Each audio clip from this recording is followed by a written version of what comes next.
भारतातील सगळ्यात मोठं ऑनलाईन लर्निंग प्लॅटफॉर्म जे की अनअकॅडमी आता एमपीएससी संयुक्त पूर्व परीक्षा व पोलीस भरतीच्या तयारीसाठी अवेलेबल झाला आहे। या ठिकाणी इंडियाचे टॉप एज्युकेटर्स जसे की Kiran Gaikwad sir, Sachin Dhawale sir, Abhijit Rathod sir तुम्हाला मार्गदर्शन करतील। सोबतच Runwal sir, Kolte sir, Warulkar sir, Sonone sir आणि साठे सर सगळे आपल्या सब्जेक्टचे स्पेशलाइज्ड आहेत आणि हे सगळे लाईव्ह क्लासेस घेतात। टायमिंग तुम्हाला स्क्रीनवर दिसत आहे।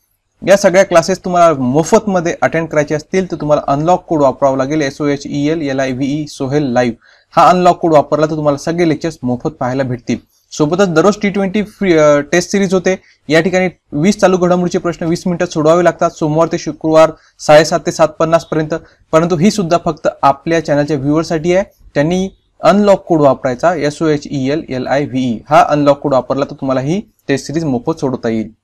हाय फ्रेंड्स, आपल्या सर्वांचे आमच्या YouTube channel SM guidance point मध्ये पुन्हा एकदा स्वागत आहे। मित्रांनो, आजच्या घडीला पोलीस भरतीच्या विद्यार्थ्यांसाठी अतिशय महत्त्वाची बातमी आली आहे। खूप महत्त्वाचा GR 10 तारखेला रिलीज झालाय जे आपल्या पोलीस भरतीच्या निवड यादीशी संबंधित आहे। ते जाणून तुमच्यासाठी फार आवश्यक आहे। जर चॅनलवर नवीन आला असाल तर लगेच चॅनलला सबस्क्राइब करून घ्या, बेल आयकॉनला क्लिक करा जेणेकरून येणाऱ्या सर्व व्हिडिओची नोटिफिकेशन तुम्हाला भेटत राहील। आणि मित्रांनो, व्हिडिओला लाईक करणे विसरत जाऊ नका। चला पाहू या निवड यादीबद्दलचा हा जो GR आहे। पोलीस शिपाई पदाच्या भरती प्रक्रियेत निवड सूची, प्रतीक्षा सूची तयार करणे आणि निवड सूची कालमर्यादा निश्चित करणे त्याच्यामध्ये काय दिलेलं आहे।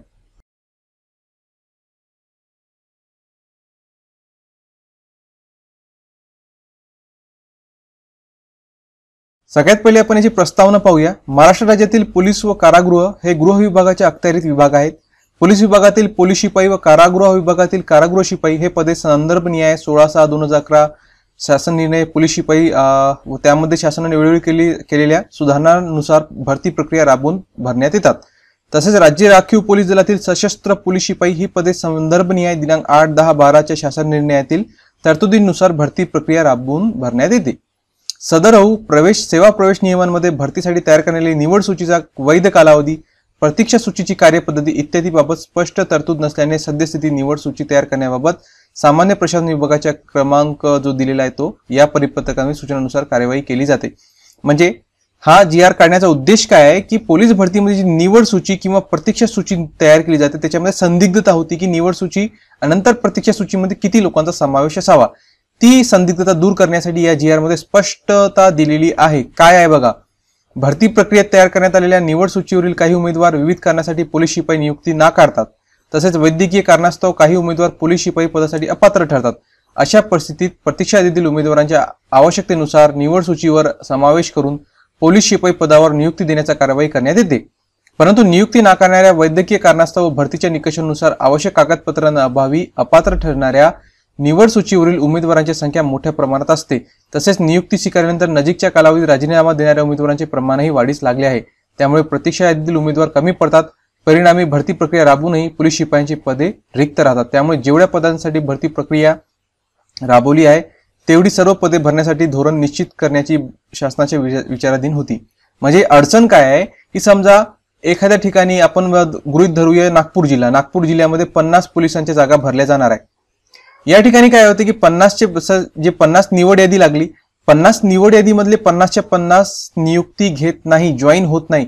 50 पैकी समजा फक्त 40च जॉईन झाले आणि 10 जणांचा काय प्रॉब्लेम झाला, काही लोकांना इतर डिपार्टमेंटमध्ये जॉब लागली, काही लोक मेडिकल मध्ये रिजेक्ट झाले, काही लोक कागदपत्राभावी कॅन्सल झाले। तर 10 जागा म्हणजे हे 10 लोक नियुक्त झालेच नाही। 50 जागा रिक्त होत्या पण 40च जॉईन झाले। आता काय केलं जातं की निवड यादीमधल्या लोकांना बोलवलं जाते। पण तुम्ही पाहिलं असेल की आतापर्यंत निवड यादीमध्ये किती लोक असतात, जास्तीत जास्त 2 ते 3 मुलांनाच ठेवलं जाते निवड यादीमध्ये। मग मला सांगा जागा किती शिल्लक राहिल्या, 10। आणि प्रतीक्षा यादीमध्ये किती मुलं होते, 2 ते 3च, म्हणजे 3च्या 3 मुलांना बोलवून घेतलं जाते। मग किती झाले, 40 आणि 3 43, म्हणजे अजून किती जागा शिल्लक राहिल्या, मग या 7 जागा शिल्लकच राहतात। पुन्हा पोलिसांचा तुटवडा निर्माण होतो आणि पुढच्या भरतीत ते भरावं लागते। पुन्हा हे सुद्धा कन्फर्म नाहीये की प्रतीक्षा यादीतील 2 ते 3 उमेदवार आहे ते सुद्धा जॉईन होतील की नाही, त्यांचे कागदपत्र क्लिअर आहे की नाही, मेडिकलमध्ये ते फिट भरतात की नाही, किंवा ते मुलं स्वीकारतात किंवा दुसऱ्या डिपार्टमेंट त्यांना जॉब लागले नाही, हे सुद्धा क्लिअर नसते। त्याच्यामुळे या सगळ्या गोष्टीमुळे खूप सारी पदे रिक्त राहतात आणि आवश्यक तेवढी रिक्त पदे भरली जात नाही। त्याच्यामुळे आता निवड यादी आणि प्रतीक्षा यादीचं स्पष्ट धोरण सरकारने निश्चित केलं आहे। काय धोरण आहे बघा, या तक्त्यामध्ये सगळं दिलंय।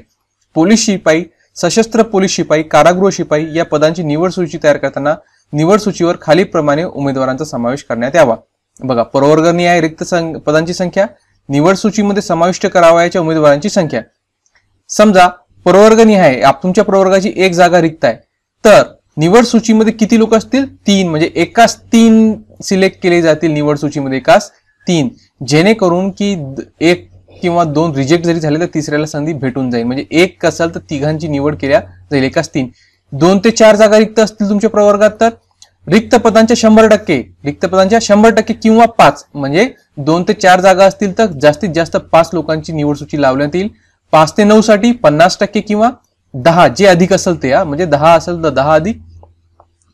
त्याच्यानंतर 10 ते 49 रिक्त पदांच्या 30% किंवा 15 यापैकी जे अधिक असेल ते, आणि 50 किंवा त्याहून अधिक असेल तर रिक्त पदांच्या 25%.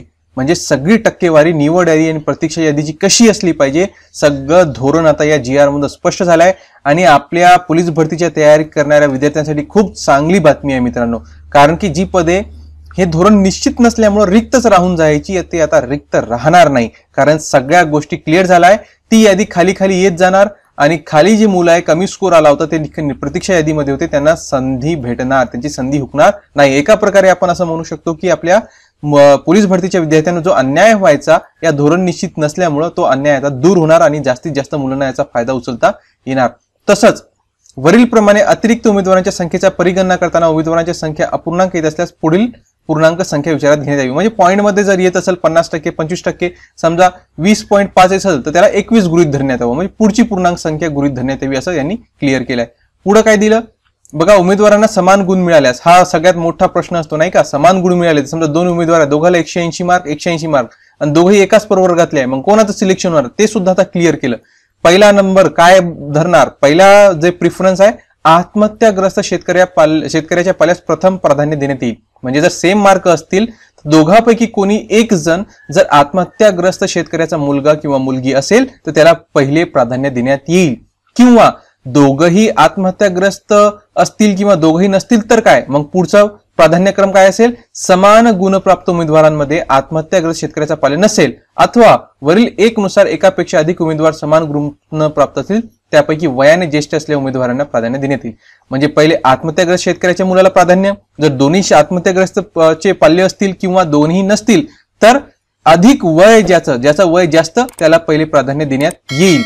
वय पण सारखं असलं तर काय होईल, जर वय सुद्धा सारखं असेल तर तिसरा मुद्दा पण दिला की 1 व 2 या अटीमध्ये देखील समान ठरत असलेल्या उमेदवारांच्या बाबतीत अर्ज सादर करण्याच्या अंतिम दिनांकास उच्चतर शैक्षणिक अर्हता, पदव्युत्तर, पदवीधर, उच्च माध्यमिक शालांत परीक्षा उत्तीर्ण, माध्यमिक शालांत परीक्षा उत्तीर्ण अशा प्रकारे धारण करणाऱ्या उमेदवारास प्राधान्यक्रम देण्यात येईल. म्हणजे जर दोन्ही आत्महत्याग्रस्त शेतकऱ्याचे पाल्य आहे किंवा दोघंही नाही, त्याच्यानंतर वय पण सारखं आहे, तर तिसरा मुद्दा आहे की ज्याची शैक्षणिक अर्हता जास्त राहील, शैक्षणिक अर्हता जो जास्त शैक्षणिक अर्हता धारण करणारा असेल त्याला आधी संधी देण्यात येईल. सपोज 2 विद्यार्थी आहेत, दोघांनी त्यांचा आपण मानूया दोघांचा MA झालेला आहे, शैक्षणिक अर्हता सुद्धा समान असेल तर मग काय, त्याच्यासाठी मग पुन्हा 4थ्या नंबरचा पॉईंट दिला की जर तिन्ही मध्ये समान ठरत असलेल्या उमेदवारांच्या बाबतीत सदर पदाच्या सेवा प्रवेश नियमामध्ये विहित केलेल्या किमान शैक्षणिक अर्हतेत उच्चतर गुणप्राप्त उमेदवारास प्राधान्यक्रम देण्यात येईल.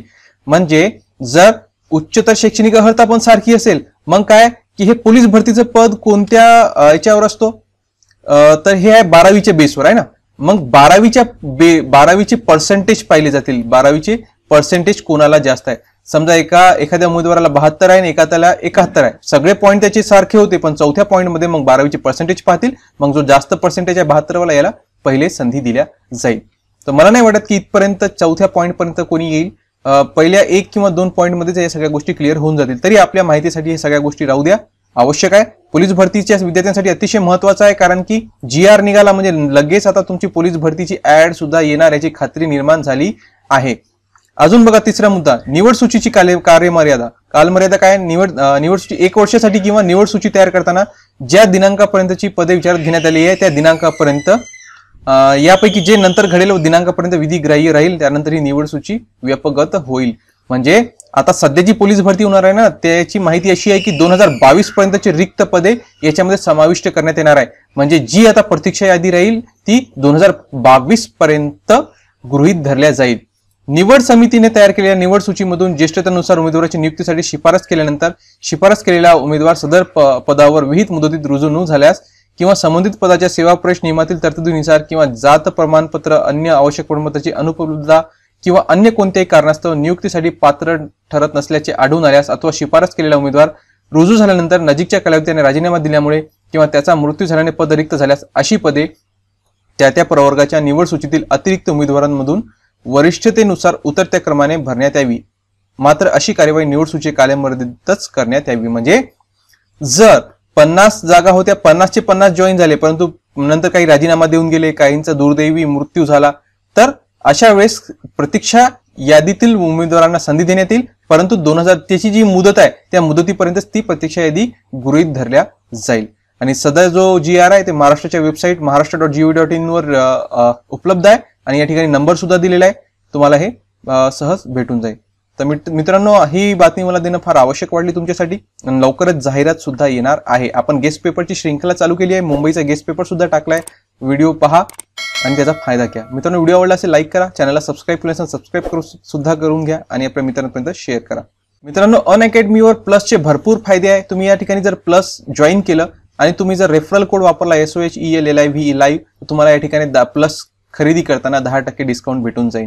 या ठिकाणी तुम्ही लाईव्ह घरी बसल्या बसल्या सगळ्या गोष्टींचा अभ्यास करू शकता. बाहेर जाण्याची गरज नाही. कोरोना काळात तर अतिशय फायदेशीर आहे. या ठिकाणी अनलिमिटेड कंटेंट तुम्हाला भेटणार. टॉप एज्युकेटर्स, ते पण इंडियाचे टॉप एज्युकेटर्स तुम्हाला मार्गदर्शन करतील. सगळा सिलेबस कव्हर करून दिला जाणार. तुमचे डाऊट सुद्धा लाईव्ह क्लासेसमध्ये क्लिअर केले जातात. स्टडी मटेरियल PDF स्वरूपात भेटतो. आन्सर रायटिंगचे सेशन्स असतात आणि मेंटरशिप आणि गायडन्स तुम्हाला भेटते. पर्सनली तुम्हाला जे टॉप एज्युकेटर्स आहे मार्गदर्शन करतात. आणि या ठिकाणी मॉक टेस्ट, विषयनिहाय टेस्ट आणि दैनिक टेस्ट सुद्धा सॉल्व्ह करून देतात आणि सगळ्यांच्या विषयानुसार संकल्पना सुद्धा स्पष्ट करून दिल्या जातात टॉप एज्युकेटर्स कडून. तर वेळ न करता आजच अनअकॅडमी ॲप इन्स्टॉल करा आणि पोलीस भरती, MPSC आणि संयुक्त पूर्वीच्या तयारीला लागा.